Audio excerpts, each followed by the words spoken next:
Hello there, this is me Ashish Verma. I'm having more than 3.5 plus years of experience as a senior civil engineer in L&T Construction. I'm currently pursuing my masters in construction technology and management from IIT Delhi. So I think I'm the right person उन बच्चों के लिए जो बच्चे अभी fresher हैं, college में हैं या उनका अभी डिप्लोमा कंप्लीट हुआ है या बीटेक ग्रेजुएट है, सिविल मैकेनिकल इलेक्ट्रिकल या आईटीआई डिप्लोमा होल्डर है, जिनका सिविल इलेक्ट्रिकल या मैकेनिकल में उनका डिप्लोमा है, ठीक है, और वो फ्रेशर है, उनको जॉब नहीं मिल रही है। तो मतलब वो लोग क्या कर सकते हैं? बहुत सारे यूट्यूबर्स हैं, बहुत सारे गुरुज हैं जो उनको गाइड करने की कोशिश करते हैं, बट उनके पास क्लियर कट इन्फॉर्मेशन ना होने की वजह से आप लोगों को भ्रमित करते रहते हैं कि आप naukri.com पे जाओ, आप लिंक्डइन पे जाओ, आप monster.com पे जाओ, आप अपना में जाओ, या मतलब जितनी भी ऑनलाइन वेबसाइट हैं सिविल इंजीनियर्स के लिए, मैकेनिकल इंजीनियर्स के लिए, इलेक्ट्रिकल इंजीनियर्स के लिए, वहाँ पे अपना रिज्यूम डालो, अपना एक अच्छा सा पोर्टफोलियो बनाओ, अपना सा एक अच्छा सा पासपोर्ट साइज फोटो लगाओ, अपने के बारे में बताओ कि आपको क्या क्या स्किल्स हैं, एंड देन आपको इजीली से जॉब मिल जाएगी। बट मैं आप लोगों को बताना चाहूंगा कि कंस्ट्रक्शन इंडस्ट्री थोड़ा दूसरे तरीके से काम करती है। जैसा कि मेरे पास 3.5 प्लस ईयर्स का एक्सपीरियंस है L&T कंस्ट्रक्शन में। मैंने एज अ फ्रेशर ज्वाइन किया था, अब मैं वहाँ पे as a senior civil engineer काम कर रहा था, एंड देन L&T कंस्ट्रक्शन की वजह से ही मेरा IIT दिल्ली में मैं अपना मास्टर परस्यू कर रहा हूँ। तो मुझे पता है, मुझे बारीकियों से पता है कि बेसिकली बच्चों की जॉब कैसे लगती है। मेरे आंखों के सामने लगभग हजारों बच्चों ने ज्वाइन किया है यार L&T कंस्ट्रक्शन को। टाटा प्रोजेक्ट हो गई, एंड गैमोन इंडिया हो गई, सापुरजी पालुंजी हो गई, एंड देन अफकॉन लिमिटेड हो गई, SCC हो गई, हिंदुस्तान कंस्ट्रक्शन कंपनी। ये बड़ी बड़ी कंपनियां जो है बच्चों ने ज्वाइन करी है। ऐसा नहीं है कि जो ITI करके बच्चे आते हैं या डिप्लोमा करके सिविल में आते हैं या बीटेक करके आते हैं मैकेनिकल इलेक्ट्रिकल में, उनको जॉब नहीं मिलती। बहुत ज़्यादा जॉब अपॉर्चुनिटीज़ हैं, बट आपको क्लियर कट इन्फॉर्मेशन ना होने की वजह से आप लोगों को जॉब नहीं मिल पाती है। तो इस वीडियो में आप लोगों को सारा कुछ गाइड करने वाला हूँ, आप लोगों को बेसिकली बताने वाला हूँ कि कंस्ट्रक्शन इंडस्ट्री काम कैसे करती है, एंड आप किनके थ्रू, किनको अप्रोच करके आपको इजीली से जॉब मिल सकती है। आपके मतलब डिग्री के बेसिस पे आपको एक अच्छी पेइंग जॉब मिल सकती है। नहीं तो अगर आप ऑनलाइन जाएंगे, किसी वेबसाइट के थ्रू जाएंगे, तो आपको वही 10 से 14,000 या 15,000 की जॉब मिलेगी और आपको ऑलमोस्ट 12 घंटे देने पड़े। आप लोगों से रिक्वेस्ट है यार कि अगर आप इस चैनल पे नए हैं तो इस चैनल का पार्ट बनिए, इस चैनल को सब्सक्राइब करिए। हमारा एक छोटा सा टेलीग्राम चैनल है जिसमें ऑलमोस्ट 500 बच्चे जुड़ चुके हैं, वहां पे आइए। मैं आप लोगों के जितने भी ज्वाइनिंग से रिलेटेड, जितने भी जॉब से रिलेटेड डाउट्स होंगे, मैं सारे क्लियर कर दूंगा, ठीक है। तो हम बेसिकली वीडियो को स्टार्ट करेंगे। बेसिकली हम जानेंगे कि बेसिकली हायरार्की क्या होती है कंस्ट्रक्शन इंडस्ट्रीज की। देखो, मेरे पास 3.5 ईयर्स का एक्सपीरियंस है L&T कंस्ट्रक्शन का, जो अपने इंडिया की टॉप मोस्ट कंपनी है, ठीक है। तो देखो बेसिकली क्या करती है, जो बड़ी बड़ी कंपनीज हो गई, जैसे L&T कंस्ट्रक्शन है, टाटा प्रोजेक्ट है, एफकॉन्स लिमिटेड है, चापुरजी पालुंजी है, गैमोन इंडिया है, नवयुगा कंस्ट्रक्शन है, या हिंदुस्तान कंस्ट्रक्शन कंपनी है। ये जितनी भी बड़ी बड़ी कंपनी है सब कॉन्ट्रैक्टर कंपनी है, ठीक है। ये कोई ऐसा नहीं है कि इनके खुद ही एम्प्लॉयर हो। बेसिकली कंस्ट्रक्शन इंडस्ट्री में क्या होता है, एक जो कॉन्ट्रैक्ट अवार्ड करता है उसे हम एम्प्लॉयर बोलते हैं, जो कॉन्ट्रैक्ट लेता है, जो काम को करता है, उसे मेन कॉन्ट्रैक्टर बोलते हैं, और उसके अंदर बहुत सारे सब कॉन्ट्रैक्टर होते हैं या स्पेशलाइज एजेंसीज होती हैं डिफरेंट वर्क के लिए, क्योंकि सिविल के जो प्रोजेक्ट होते हैं बहुत बड़े बड़े ब्रॉडर प्रोजेक्ट होते हैं, ठीक है। एंड तो जब आप क्या करते हो, जब आप जॉब के लिए ऑनलाइन अप्लाई करते हो लिंक्डइन में या naukri.com या monster में या इंडीड में, तो वहाँ पे क्या होता है कि आप बेसिकली कंपनीज को भेजते हो, आप एज अ फ्रेशर, तो लोग रिजेक्ट कर देती हैं, क्योंकि उनको कंस्ट्रक्शन इंडस्ट्री में ऐसे लोग चाहिए होते हैं जिनके पास एक्सपीरियंस हो, और जिनके पास एक्सपीरियंस नहीं है वो भी कैसे लगते हैं। देखो, अब ऐसा होता है कि बेसिकली क्या होता है, जो मेन कॉन्ट्रैक्टर होता है, जैसे कि बड़ी बड़ी कंपनीज हो गई, L&T हो गई, टाटा प्रोजेक्ट हो गई, SCC हो गई, ये क्या करती है, कैंपस रिक्रूटमेंट करती है बच्चों का कॉलेज से। जैसे जब आप कॉलेज में होते हो, या ITI कॉलेज में होते हो, या डिप्लोमा कॉलेजेस में होते हो, या बीटेक कॉलेजेस में होते हो, टायर 1 कॉलेज हो गए, टायर 2 कॉलेज हो गए, जैसे IITs हो गए, NITs हो गए, या स्टेट गवर्नमेंट कॉलेजेस हो गए, या भी टॉप के जो प्राइवेट कॉलेजेस हैं वहां से रिक्रूट करती है। बाई चांस जैसे कि आप लोगों का कैंपस प्लेसमेंट नहीं होता है, एंड या जैसे नहीं हुआ है, तो अब आप लोग कैसे ज्वाइन कर सकते हो इन टॉप ऑर्गेनाइजेशंस को। देखो बेसिकली क्या होता है, ये जो टॉप ऑर्गेनाइजेशंस होते हैं ये कैंपस रिक्रूटमेंट करते हैं फ्रेशर स्टूडेंट्स का। एंड वैसे ये ऑफलाइन अगर आप सोच लो तो ऑफलाइन ये लोग जॉब्स नहीं निकालते हैं। ये आप लोगों को क्लियर कट फैक्ट पता होना चाहिए, क्योंकि मार्केट में बहुत ज़्यादा फ्रॉड चल रहा है। उन चीज़ों के बारे में आप जाओगे, आप लोगों ने देखा होगा, आप लोगों के साथ भी फ्रॉड हुआ होगा कि आपको फॉर्म भरवाने के भी पैसे ले रहे हैं, आपके इंटरव्यू कंडक्ट करवाने के पैसे ले रहे हैं, उस समय फिर आपसे पैसे डिपॉजिट करवा रहे हैं, एंड उसके बाद बोल रहे हैं कि आप लोगों को इतने 1000 की जॉब लग जाएगी, उसके बाद आपको फिर से पैसे देने पड़ेंगे, फिर आपके साथ फ्रॉड हो जाता है।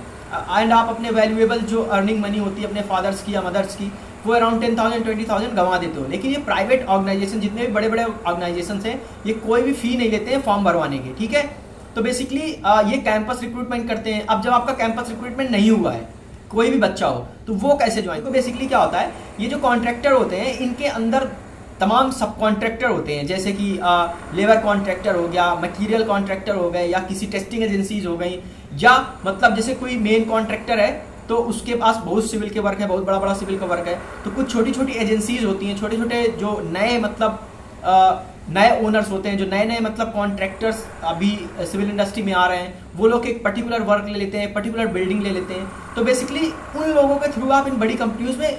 काम कर सकते हैं, वहाँ से एक्सपीरियंस गेन कर सकते हैं, मतलब आप छोटी कंपनियों के साथ जुड़ के उनके साथ काम कर सकते हैं। अब आप ये छोटी कंपनियों को अप्रोच है, सबसे बड़ी बात ये होती है, क्योंकि जब आप ऑनलाइन अप्लाई करते हो तो छोटी कंपनी आपको मिलती नहीं। देखो क्या होता है कि आप लोगों के यार जब आपके पास डिग्री हो गई है और आपका कैंपस प्लेसमेंट नहीं हुआ है, तब आप लोगों को आपको अभी घर से बाहर निकलना पड़ेगा, आपको दिल्ली आना पड़ेगा, या आपको नोएडा आना पड़ेगा, या आपको मुंबई जाना पड़ेगा, या कैलकाटा जाना पड़ेगा, या साउथ के डिफरेंट सिटीज़ में जाना पड़ेगा। अराउंड आपको 10 to 20,000 आपके पॉकेट में रख के वहाँ पे जाना पड़ेगा, और आपको अपना पोर्टफोलियो बनाना पड़ेगा, मतलब बेसिकली आपकी रेज्यूम वगैरह तैयार करनी पड़ेगी। और वहाँ पे क्या होता है, जहाँ पे कंपनीज के प्रोजेक्ट चल रहे होते हैं तो वहाँ पे आपको जाना पड़ेगा, वहाँ पे अपनी रेज्यूम ड्रॉप करनी पड़ेगी, वहाँ के लोगों से बात करना पड़ेगा कि सर मेरा इस चीज़ में एक्सपर्टीज है, मैं अभी फ्रेशर हूँ, मैं मतलब रेडी हूँ काम करने के लिए, आप मुझे जॉब प्रोवाइड करेंगे तो मैं काम करूँगा और मुझे ये चीज़ें आती हैं। आपको अपनी स्किल्स हाईलाइट करनी पड़ेंगी। और देखो जब आप सिटीज़ में निकलते हो, जैसे दिल्ली हो गई, नोएडा हो गई, यहाँ पे काफ़ी सारी डिजाइनिंग की कंपनीज हैं, या कैलकाटा हो गई, या बॉम्बे हो गए, तो यहाँ पे बेसिकली क्या होता है, जो नई कंपनीज होती हैं उनके पास डिजाइनिंग का वर्क होता है, जो नई नई कंपनियाँ मतलब जो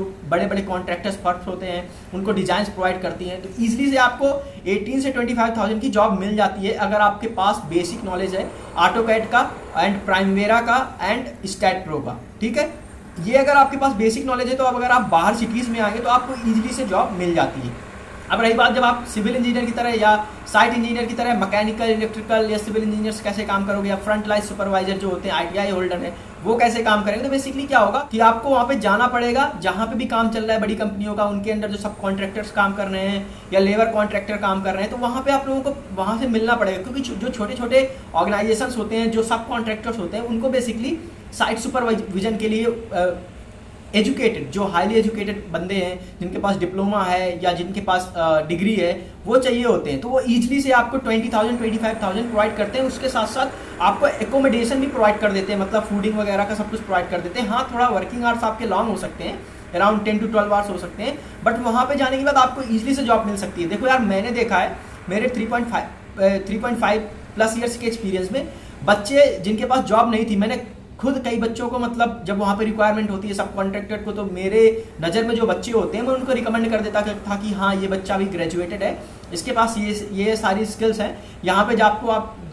इनको आप अप्रोच करिए, वो मतलब जॉब बेसिकली बच्चा जॉब चाहता है, अगर आप जॉब देना चाहेंगे तो इजीली से ले लेगा। तो मतलब लोग हायर करने के लिए रेडी रहते हैं, क्योंकि जो सब कॉन्ट्रैक्टर होते हैं जब ये बड़े ऑर्गेनाइजेशन के साथ काम करते हैं तो इनको मतलब बेसिकली इंजीनियर्स कितने इनके पास है वो लिखित में सर्टिफिकेशन दिखाना होता है। तो अगर इनके पास इंजीनियर्स नहीं है, क्वालिफाइड पर्सन थे, क्योंकि वो खुद क्वालिफाइड नहीं होते, वो बिजनेसमैन होते हैं, तो उनके पास मनी तो होती है बट उनके पास इंजीनियर्स नहीं होते हैं, तो वो ऐसे इंजीनियर्स को हायर करते हैं। तो देखो इस तरीके से आप अगर फ्रेशर हो, कोई भी सिविल हो, मैकेनिकल, इलेक्ट्रिकल हो, तो इस तरीके से आप अपना एक कैरियर स्टार्ट है। एंड उसके बाद जब आपके पास 2 to 3 ईयर्स का एक्सपीरियंस हो जाएगा तो उसके बाद जो बड़ी कंपनी जैसे टाटा प्रोजेक्ट हो गई, L&T हो गई, एफकॉन्स हो गई, SCC हो गई, या फिर गैमोन इंडिया हो गई, और भी बड़ी बड़ी जो कंपनीज है वहाँ पे एक्सपीरियंस बेसिस पे जॉब निकलती है। कंसल्टेंसी कंपनीज हैं जैसे टाटा कंसल्टेंसी है, एफकॉन्स, जैसे एफकॉन्स में भी कंसल्टेंसी की, एकॉम है, ये सारी कंसल्टेंसी कंपनीज है। जब आपके पास एक्सपीरियंस हो जाएगा तब आप जॉब्स के लिए अप्लाई कर पाओगे। ठीक है, एंड अगर आप फ्रेशर चाहो कि फ्रेशर हो और अगर आप चाहते हो कि आप लिंक्डइन से अप्लाई कर दो या किसी दूसरी वेबसाइट से अप्लाई कर दो, naukri.com, monster.com, indeed.com, आप फ्रॉड केसेस में फंसते रहोगे, आपको कोई भी जॉब नहीं मिलने वाली है। तो जो बेसिकली मैंने मंत्रा दिया इस वीडियो में कि कैसे आप अप्रोच करोगे, बेसिकली आपको घर से बाहर निकलना पड़ेगा, आप लोगों को अप्रोच करना पड़ेगा, वहां से मिलना पड़ेगा, तभी आप लोगों को जॉब मिलने वाली है। ठीक है, तो ये बात को आप माइंड पे बिठा लो एंड आई होप कि चीजें आपको समझ में आई होंगी। मैंने यार ऑलमोस्ट 500 बच्चों को गाइड किया है, उनकी अच्छे तरीके से उनकी ज्वाइनिंग करवाई, उनको सारा एक tip to tip information provide करी है। तो मैं एक ट्रस्टेड पर्सन हूँ, मैं आप लोगों को अच्छी से अच्छी इन्फॉर्मेशन दे रहा हूँ, और ये मैं अपने पर्सनल एक्सपीरियंस के बेसिस पे ही बता रहा हूँ कि आप कैसे एज ए फ्रेशर जॉब पा पाएंगे। तो आई होप कि आपको चीज़ें समझ में आई होंगी। एंड अगर फिर भी कोई भी डाउट है मन में कि सर कैसे जाएं, कैसे अप्रोच करें, कैसे रिज्यूम बनाएं, तो उस वो आप कमेंट करो इस वीडियो के कमेंट सेक्शन में, टेलीग्राम आके ज्वाइन करो। मैं आप लोगों को एक प्रॉपर रिज्यूम बनाने का सैंपल भी मेरे पास पड़े हुए हैं, मैं आप लोगों को एक बेसिकली वीडियो बना के सैंपल भी समझा दूंगा कि कैसे क्या कहाँ पे डेटा रखना चाहिए, एंड मैं आप लोगों को सैंपल भी दे दूंगा, तो उसमें आप अपने डेटा अपडेट कर सकते हैं, अपना पोर्टफोलियो बना सकते हैं, कंपनीज को अप्लाई कर सकते हैं। वहां पे जाके आपको फिजिकली जाना पड़ेगा, क्योंकि कंस्ट्रक्शन इंडस्ट्री थोड़ा क्या है कि अभी उतना जो आप सोचो कि उतना मतलब जैसे टेक्नोलॉजी का आ गया है, जमाना आ गया, टेक्नोलॉजी का यूज कर रही है, हाँ टेक्नोलॉजी का यूज हो रहा है, बट लेकिन जॉब वगैरह में रेफरेंस वगैरह का बहुत ज़्यादा इंपॉर्टेंस है। अगर आपको रेफरेंस मिल गया कंस्ट्रक्शन इंडस्ट्रीज में, तो चाहे आप सिविल से आते हो, मैकेनिकल से आते हो, इलेक्ट्रिकल से आते हो, या ITI डिप्लोमा ऑर्डर हो, आप एक अच्छी 25,000 प्लस मंथली जॉब पा सकते हैं। ठीक है, तो आई होप आपको चीज़ें समझ में आई होंगी। तो प्लीज़ यार इस चैनल पर अगर नए हो तो प्लीज़ चैनल को सब्सक्राइब करिए and be the part of this beautiful family, and all the very best to all of you, and see you all on the next video.